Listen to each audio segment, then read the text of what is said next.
Halo Historikul, kali ini saya akan mereaction sebuah video yang berjudul Lucu Malu pada Indonesia, Bocah Malaysia Mau Robohkan Patung British. Jadi seperti apa videonya ya? Kita langsung reaction berikut ini.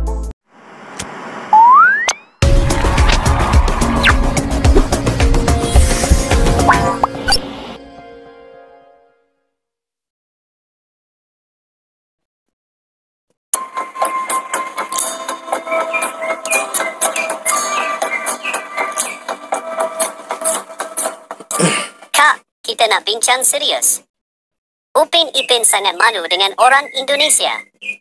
Ternyata kami bukan kaum pemberani dan kaum pejuang.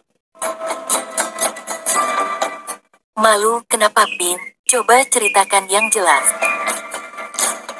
Ya Kak, malu Kak. Saya dah tanya cikgu.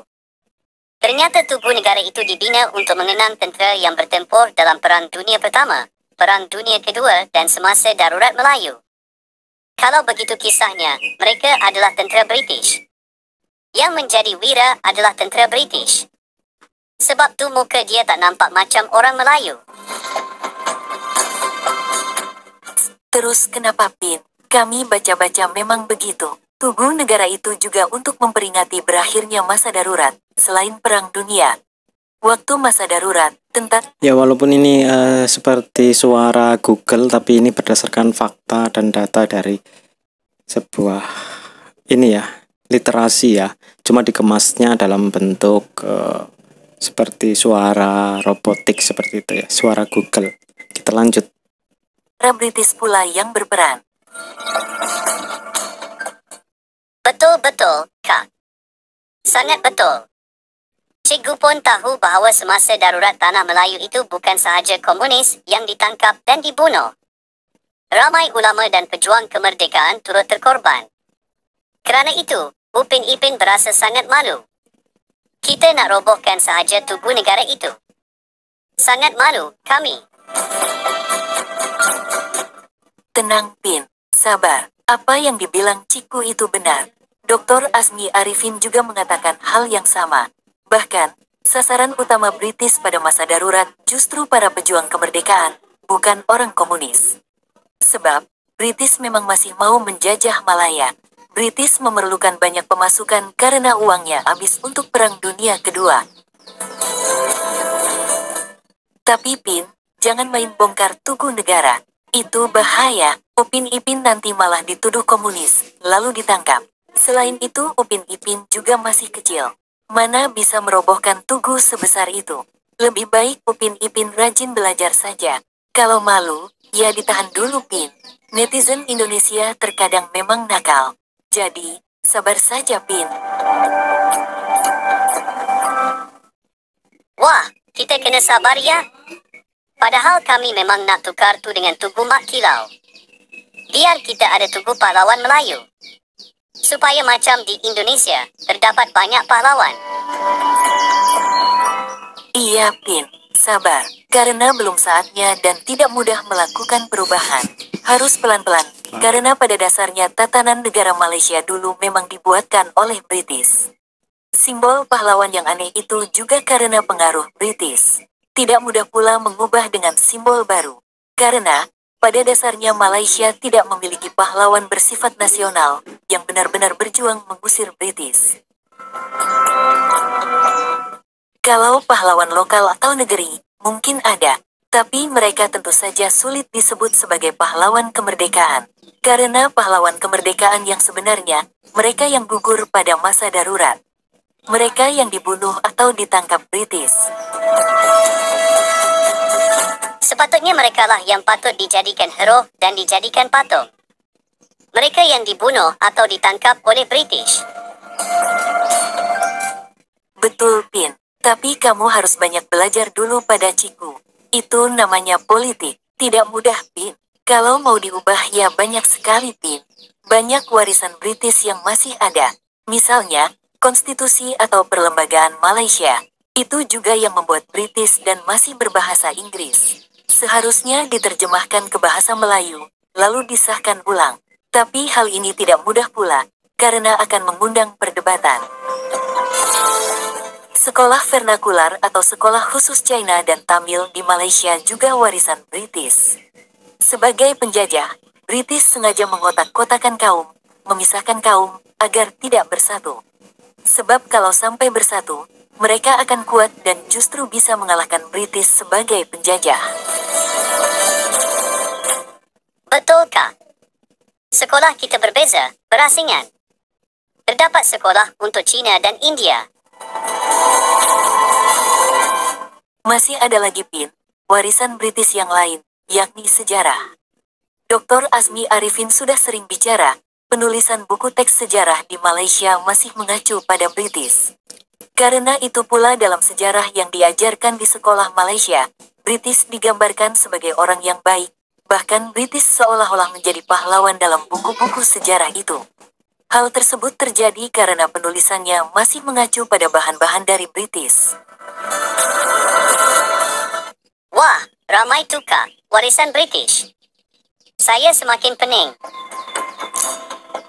Memang banyak Pin, upaya menghapus warisan penjajah seperti itu namanya dekolonisasi Pin. Nah, Indonesia sudah lama melakukannya secara bertahap sejak Indonesia merdeka. Jadi, sejarah Indonesia pun ditulis sendiri oleh bangsa Indonesia demi menumbuhkan semangat nasionalisme. Karena itu, kami amat heran Pin, ada Profesor Malaysia bernama Revani Bustami yang bicara dekolonisasi Nusantara. Ia seolah ingin mengajari orang Indonesia mengenai cara menghapus warisan penjajah. Padahal, orang Indonesia telah lama melakukan hal itu. Justru, di Malaysia sendiri banyak hal yang masih mengacu pada British. Nah, ujung-ujungnya, Profesor Bustami hanya mau memelayukan Nusantara. Ia mau menganggap semua suku dan budaya Nusantara sebagai Melayu. Bahasa Indonesia pun mau dianggap sebagai Melayu. Inilah yang bikin marah orang Indonesia. Lucunya, Profesor Bustami menyampaikan teori dekolonisasi Nusantara tadi. Ia justru mengacu pada British ketika menyebut Kepulauan Melayu. Nama Malay Archipelago atau Kepulauan Melayu diberikan oleh penjajah. Jadi ia ingin menghapus jejak penjajah, tapi pakai rujukan British. Aneh kan? Padahal kini, sudah diubah menjadi Kepulauan Indonesia, karena Indonesia sudah merdeka. Inilah dekolonisasi yang kami lakukan. Mengubah nama untuk memperkuat negara dan bangsa Indonesia. Panjang sekali ceritanya, Kak. Kami tak paham sepenuhnya. Iya, Pin. Sabar. Lama-lama juga paham. Kalau saran saya, Pin, orang Malaysia janganlah sering bicara serumpan-serumpun dan mengklaim bahasa Indonesia sebagai bahasa Melayu. Hal ini justru membahayakan Malaysia sendiri. Sekali lagi, justru merugikan Malaysia sendiri pada akhirnya. Bahasa Indonesia dan budaya Indonesia terlalu kuat.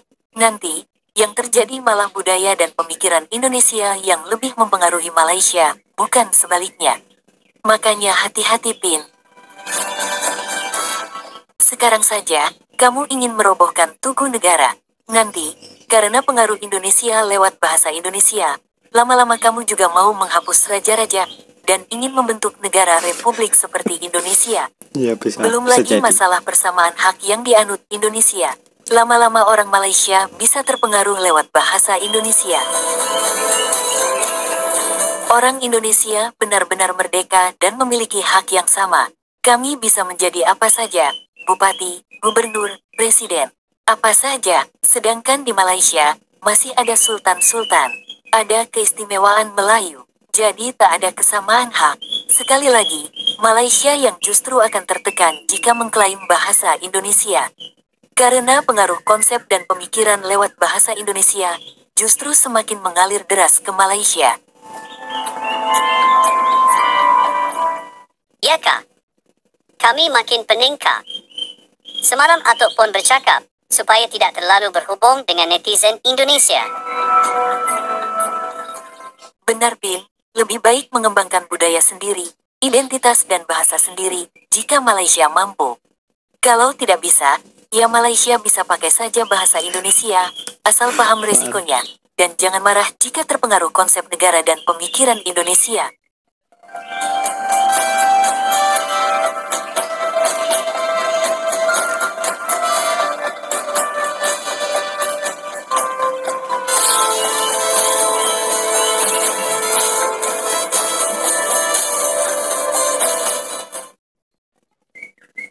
Ya, oke, jadi seperti itu teman-teman. Jadi sebenarnya ini adalah seperti semacam sindiran ya, sindiran untuk Malaysia bahwa mereka itu berbeda dengan kita orang Indonesia. Jadi jangan merasa serumpun-serumpun, sedangkan segala hal dan tetek bengeknya itu berbeda 1000 derajat ya. Jadi di sini dituangkan dalam sebuah video, dijadikan bahasa-bahasa satir dan sindiran supaya orang-orang Malaysia itu tahu ya. Seperti itu aja, sampai jumpa di reaction berikutnya. Bye bye.